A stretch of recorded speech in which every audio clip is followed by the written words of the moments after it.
خیر یہ تو بیچ میں کچھ مزاح کی باتیں آ گئیں جن میں حقیقت بھی ہے، خالی مزاح نہیں ہے. تو کہنے کا مقصد یہ ہے کہ دماغ جن بچوں کا استعمال ہو زیادہ، بڑوں کا استعمال ہو، تبھی علماء کو ہم نے دیکھا ہے بڑھاپے میں بھی سٹھیاتے نہیں ہیں. یہ جو قرآن مجید کی آیت ہے نا، وَمَن نُعَمِّرْهُ نُنَكِّسْهُ فِي الْخَلْقِ، سورہ یاسین میں اللہ تعالیٰ کا ارشاد ہے کہ جس کو ہم زیادہ عمر دیتے ہیں اس کو بچپنے کی طرف لوٹا دیتے ہیں. جس کی عمر زیادہ ہوتی ہے وہ بچپنے کی طرف لوٹ آتا ہے. تبھی بوڑھے جو زیادہ بوڑھے ہو جاتے ہیں بچپنے والی باتیں شروع کر دیتے ہیں. وہی جذبات ہوتے ہیں، بات بات پہ رونا، بات بات پہ ہنسنا، غصہ بات بات پہ کرنا، وہ دماغ کمزور ہو جاتا ہے. حضرت عکرمہ جو بہت بڑے تابعی ہیں وہ کہتے ہیں کہ اس سے علماء خارج ہیں، مستثنی ہیں. جو صحیح عالم ہوتے ہیں بڑھاپے میں ان کا دماغ سٹھیاتا نہیں. اور ہم نے دیکھا ہے بوڑھے بوڑھے علماء کو دیکھا ہے جب بات کریں گے علم اور حکمت کے موتی ان کی زبان سے نکلیں گے. مجھے کبھی نیند نہیں آتی تو میں رات کو کبھی حضرت حکیم اختر صاحب کا بیان لگا لیتا ہوں، کبھی حضرت مفتی تقی عثمانی صاحب کا لگا لیتا ہوں. اپنے شیخ کا نہیں لگاتا، آپ حیران ہوں گے، مفتی رشید احمد صاحب. اس لیے کہ وہ ایسے کڑک بیان کرتے تھے کہ یقین ہو جاتا ہے کہ نیند اڑ جائے گی. اور ہر بزرگ کا اپنی ایک مزاج ہوتا ہے، وہ جاگتی حالت میں سننے کا ہے، وہ لیٹے ہوئے سننے کا نہیں ہے. جیسے انبیاء کرام کے صفات ہوتی ہیں نا، ہر نبی کو اللہ نے ایک الگ ذوق دیا ہے، کسی میں جمال کا غلبہ، کسی میں جلال کا غلبہ. حضرت موسیٰ علیہ السلام تو مشہور تھے جلالی، اپنے بھائی کی داڑھی پکڑ کے کھینچ رہے ہیں. ایک فرعونی کو تھپڑ مارا، اس کا انتقال ہی ہو گیا، تو جلال غالب تھا، جلال. اور ہمارے نبی صلی اللہ علیہ وسلم میں جو خوش اخلاقی ہے اس کا غلبہ تھا، بہت زیادہ غلبہ تھا. تو ایسے ہی بزرگوں کی بھی مختلف کوالٹیز ہوتی ہیں. کسی بزرگ میں ڈانٹ ڈپٹ کا غلبہ ہوتا ہے، وہ بھی ٹھیک ہے. کسی میں اخلاق کا بہت زیادہ غلبہ ہوتا ہے، مٹھاس ہوتی ہے. ہر ایک کا اپنا طریقہ ہے. تو ہمارے حضرت مفتی رشید احمد صاحب رحمہ اللہ تعالیٰ تھے جلالی. پہلی صف میں بغیر داڑھی والے کو نہیں کھڑے ہونے دیتے تھے. کہتے آپ بچے ہیں، آپ کہاں کھڑے ہوں گے؟ بہت معذرت بھائی، میں نہیں یہ کام کرتا، بڑے بزرگوں پہ سوٹ کرتی ہے. کہتے تھے آپ چونکہ بچے ہیں آپ کہاں کھڑے ہوں گے؟ پیچھے. کہا اتنے بڑے ہو گئے ابھی تک آپ کی داڑھی نہیں آئی ہے. تو اسٹائل تھا. بہرحال ہم بھی سوچ سمجھ کے بندہ لے جاتے تھے ان کے پاس کہ افورڈ کر پائے گا کہ نہیں کر پائے گا.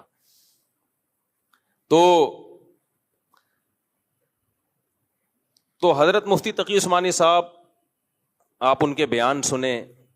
میرے والد صاحب بہت زیادہ سنتے تھے ان کو. وہ فرماتے تھے کہ ان کی باتیں جب سنو ایسا لگتا ہے منہ سے پھول جھڑ رہے ہیں، ایسا لگتا ہے منہ سے پھول جھڑ رہے ہیں.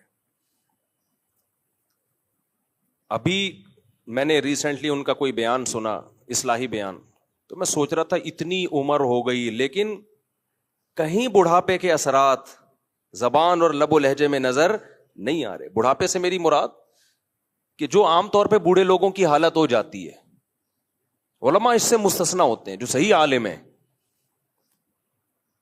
جتنے عالم کی عمر جتنی زیادہ ہوگی، اگر علم میں پختہ ہے، تقوی اور علم میں، تو اتنا ہی اس کے کلام میں اعتدال پیدا ہونا شروع ہو جائے گا، اور زیادہ نکھر جائے گا اس کا کلام. تبھی بوڑھے عالم کی قدر زیادہ کرنی چاہیے، اس کا تجربہ، اس کا علم، اس کا تقوی زیادہ ہے.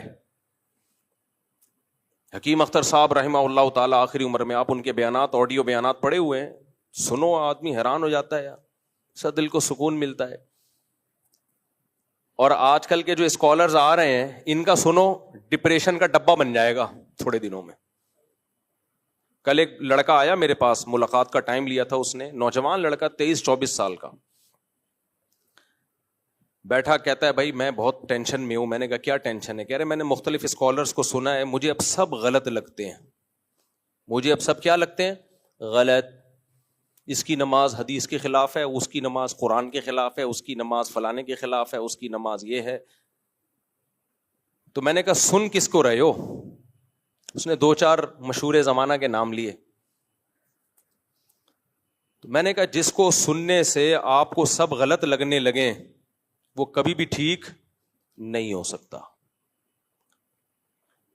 سننا چھوڑ دو. یہ جو کہتے ہیں نا سنو سب کو، نہ، یہ بات بالکل غلط ہے. ایکسپرٹ کو سننا چاہیے، جو جس فیلڈ میں ایکسپرٹ ہو. وقت کے علماء کو اس پہ اعتماد ہو، اور علماء سے میرا مراد بھی جو علماء ہوں، واقعی علماء ہوں. نام مفتی لگانے سے کوئی مفتی نہیں بن جاتا. کسی کے نام کے آگے مولانا لگانے سے وہ مولانا تھوڑی بن جاتا ہے. اور مدرسے سے فارغ ہونے والا ہر طالب علم بھی مولانا نہیں ہوتا، عالم نہیں ہوتا. جیسے یونیورسٹیوں میں ٹائم ویسٹ کرنے والے بھی بہت سے اسٹوڈنٹ ہوتے ہیں، ایسے مدرسوں میں بھی بھرے ہوئے ہوتے ہیں جو صرف دال روٹی کے چکر میں آ گئے ہوتے ہیں. جو پڑھے گا بھائی، چاہے یونیورسٹی ہو چاہے مدرسہ ہو، وہ بن کے نکلے گا. جو نہیں پڑھے گا تو مدرسہ ہو یا یونیورسٹی ہو، کتنا ہی بڑا ادارہ ہو، فارغ ہو رہے گا. تو کبھی بھی یہ نہیں دیکھا کرو فلاں ادارے سے فارغ ہے. بھائی بالکل فارغ ہے. میں کے پی کے میں ایسے علماء کو جانتا ہوں جو کسی بڑے ادارے سے نہیں پڑھے، چھوٹے سے گاؤں میں کسی کچے مدرسے میں پڑھے ہیں. استعداد ایسی ہے کہ آدمی حیران ہو جائے، ان کی علمی صلاحیت ایسی ہے کیونکہ پڑھے ہیں وہ. اور ایسے لوگوں کو بھی جانتا ہوں بڑے بڑے دارالعلوم دیوبند سے فارغ ہیں. جی یہ دارالعلوم کورنگی کراچی سے فارغ ہیں، بنوری ٹاؤن سے فارغ ہیں، جامع رشید سے فارغ ہیں. جب ان کو امتحان لو تو پتہ چلتا ہے یہ واقعی کیا ہے، فارغ ہیں، ہر چیز سے فارغ. تو وہ نوجوان لڑکا ڈپریشن کا ڈبہ بنا ہوا تھا، وہمی ہو گیا. تو کہہ رہے مجھے اب سب غلط لگتے ہیں، یہ بھی غلط ہے وہ بھی غلط ہے. میں نے کہا ایسوں کو سنو ہی نہیں. کہتے ہیں نہیں سب کو سنو. میں نے کہا نا یہ بات ہی غلط ہے. آپ ڈاکٹر میں کسی علاج کراؤ گے سارے ڈاکٹروں سے کراؤ گے، پاگل ہو جاؤ گے بھائی. ایسے تو آپ کی کوشش ہوتی ہے جو ماہر ترین ڈاکٹر ہے اس کو تلاش کیا جائے. پھر ماہر ترین ڈاکٹروں میں 2-3 ڈاکٹروں کی سن لو آپ، اس میں پھر فیصلہ کر لو. تو میں نے ان سے کہا، میں نے کہا دیکھو یہ امت آخری امت ہے، اب کوئی نیا نبی نہیں آئے گا. اب اس امت کی اللہ نے حفاظت کرنی ہے، تو پوری امت غلط تھوڑی ہو سکتی ہے کہ یہ بھی غلط وہ بھی غلط فلانا بھی غلط. اکبر الہ آبادی ایک شعر کہا کرتے تھے، اپنے بیٹے کو لکھا. ان کا بیٹا انگریزوں سے بڑا متاثر تھا. اچھا جو جب ہندوستان میں انگریز آیا نا تو انگریزی تہذیب بھی آئی. تو جب وہ سائنسی علوم پڑھنا شروع کیے نوجوانوں نے تو اباؤں سے باپ سے باغی ہونا شروع ہو گیا. تب تمیز تہذیب آہستہ آہستہ ختم. تو اکبر الہ آبادی نے ایک شعر کہا، ہم ایسی سب کتابیں قابل ضبطی سمجھتے ہیں جسے پڑھ کر کے بچے باپ کو خبتی سمجھتے ہیں. ہم چاہتے ہیں ایسی تمام کتابیں ضبط کر لی جائیں جنہیں پڑھنے کے بعد بچے باپ کو بیوقوف سمجھنا شروع کر دیتے ہیں، باپ کا احترام دل سے نکل جائے. تو ایسے اسکالر جسے سننے کے بعد سارے علماء بیوقوف لگنے لگیں تو یہ اس کی علامت ہے. یہ امت تو پھر یتیم ہے بھائی. یہ امت کیا ہے؟ یتیم. بعض لوگوں نے تاریخ کا ایسا نقشہ کھینچا ہے، بنو امیہ کا، بنو عباس کا، خلافت عثمانیہ کا، کہ اسے پڑھنے کے بعد ایسا لگتا ہے مسلمانوں میں کوئی انسان کا بچہ آج تک پیدا ہوا ہی نہیں ہے. حالانکہ ہمارا ماضی ہمارے حال سے بہت شاندار تھا، بہت شاندار. ایک صحافی نے کہا کہ دیکھو مسلمانوں نے آپس میں اپنے آپ کو اتنا مارا ہے، اٹلی تک ہماری فوجیں پہنچ گئی تھیں، یورپ فتح ہونے والا تھا، لیکن ہم نے ہی آپس میں بغاوتیں کر کے بیڑا غرق کر دیا. ٹھیک ہے، یہ ایک نیگیٹو پہلو ہے کہ ہمارے کوئی کمانڈر جب بڑھتا علاقے فتح کرتا، بغاوت کر لیتا حکومت کے خلاف، ریاست 2 ٹکڑے ہو جاتی. لیکن یہ بھی تو ایک شاندار پہلو ہے کہ کہاں تک پہنچ گئے تھے، یورپ تک. کیا یہ صفات کے بغیر، کوالٹیز کے بغیر ہو سکتا تھا؟ ایک مدینہ کی ایک چھوٹی سی ریاست تھی، وہ اٹھی ہے اور اس کی فوجیں، اس حجاج بن یوسف ادھر سندھ فتح کر رہا ہے، تابعین صحابہ سندھ میں داخل ہو رہے ہیں، ایک طرف افریقہ پورا فتح ہو گیا، دوسری طرف یورپ میں فوجیں داخل ہو رہی ہیں. تو کچھ کوالٹیز تھیں تو یہ ہو رہا ہے نا. سارے 2 نمبر ہوتے، اتنی یہ قربانیاں دیے بغیر ممکن تھا؟ 1920 میں جا کے ہماری خلافت کا خاتمہ ہوا ہے. اس وقت تک سب سے گریٹ ہم ہی تھے پاور، طاقت کے لحاظ سے. اس میں ہماری حماقتیں تھیں اس خاتمے میں، اس حماقتوں کا کون انکار کر رہا ہے؟ لیکن یہاں تک پہنچنے کے لیے کچھ صفات بھی تو ہونی چاہیے نا. تو کبھی کسی ایسے بندے کو مت سنو یا ایسے اسکالرز کو مت سنو جن کو سننے کے بعد آپ کو لگے ہم برے تھے, برے ہیں اور برے رہیں گے.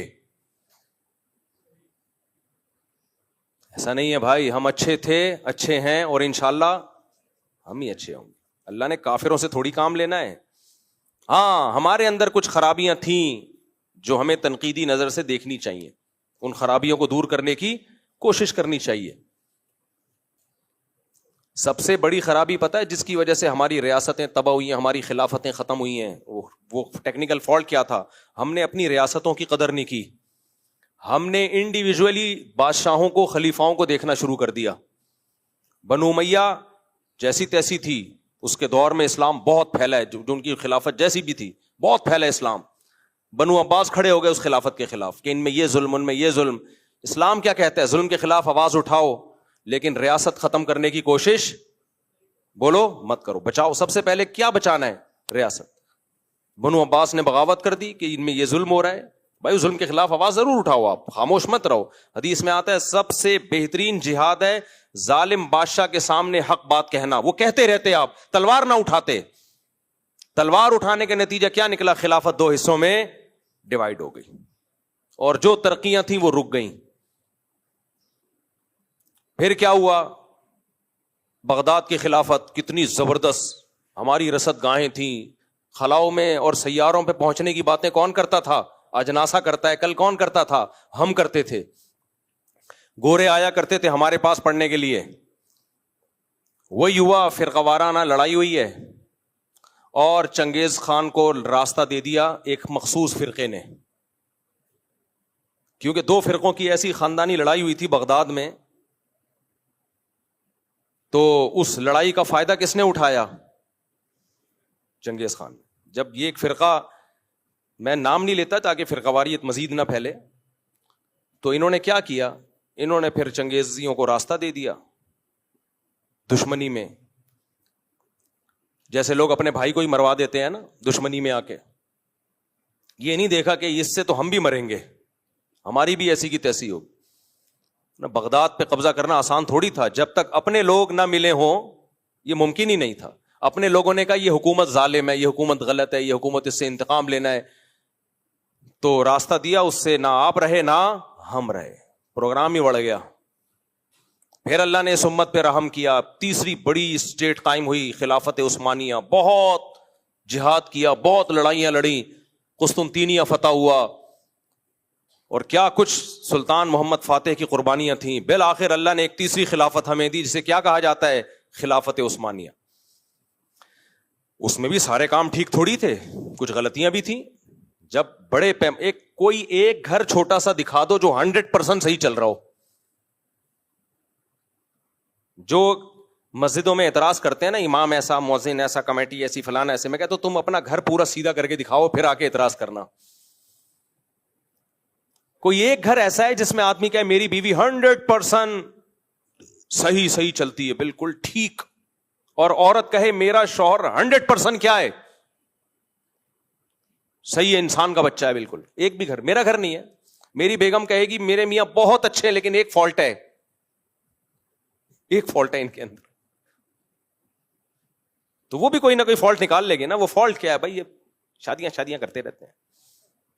میں جیسے ہی گھر میں کوئی شادی والا کلپ آتا ہے نا فوراً گزار دیتا ہوں اس کو, کیونکہ مجھے پتا ہے گھر میں قرآن میں, جیسے میں اپنا کلپ, یعنی جیسے فیس بک پہ ٹک ٹاک پہ ہوتا ہے نا, آدمی دیکھ رہا ہوتا ہے کیا کوئی نئی چیز آئی ہے, تو جیسے ہی میں آتا ہوں نا سامنے اور شادی نکلے ٹھڑک کر کے گھما دیتا ہوں. میں کوئی اور ٹاپک کو سن لیتا ہوں, مجھے پتا ہوتا ہے گھر میں برتن بجنا شروع ہو جائیں گے.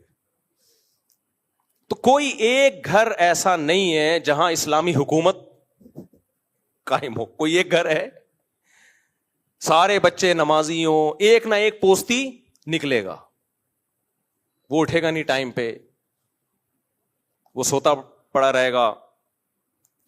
سارے خدمت گزار نہیں ہوتے, کسی گھر میں سارے خدمت گزار ہوتے ہیں, بیوی بس زبان ہوتی ہے, کسی گھر میں بیوی نیک ہے تو کوئی اور مسئلے.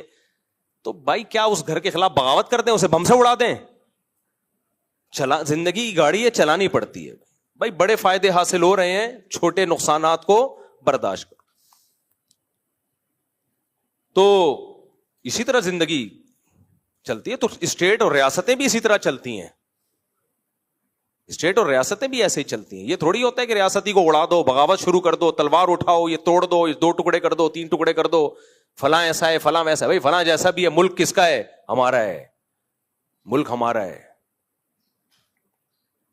پنجابی میں مشہور ہے کہ مجبوری میں گدھے کو بھی باپ بنانا پڑتا ہے. مشہور ہے نا پنجابی میں, مجبوری میں گدھے کو بھی کیا بنانا پڑتا ہے. لوگ نالائق دمادوں کے نخرے اٹھا رہے ہوتے ہیں کہ یار نالائق ہے لیکن اتنا نالائق نہیں ہے کہ ہم طلاق لے لیں اس سے, برداشت کر لو, گھر داماد بنا لو اس کو بیٹی کے مفاد کے لیے. تو پنجابی میں مشہور ہے کہ مجبوری میں گدھے کو بھی باپ بنانا پڑتا ہے. تو حدیث سے یہی بات ثابت ہے کہ ظالم حاکم ہو, ظالم ہو, مجبوری میں اس کو بھی باپ بنا لو ریاست کو بچانے کے لیے. باقی یہ نہیں کہ اس کی غلطیوں کو صحیح کہنا شروع کرو, آواز اٹھاؤ اس کے خلاف, حق بات کہو, اس کے سامنے جا کے بھی کہو, حق پر مجبور کرو اس کو, تلوار نہ اٹھاؤ. بغاوت ہوگی, خون خرابہ ہوگا,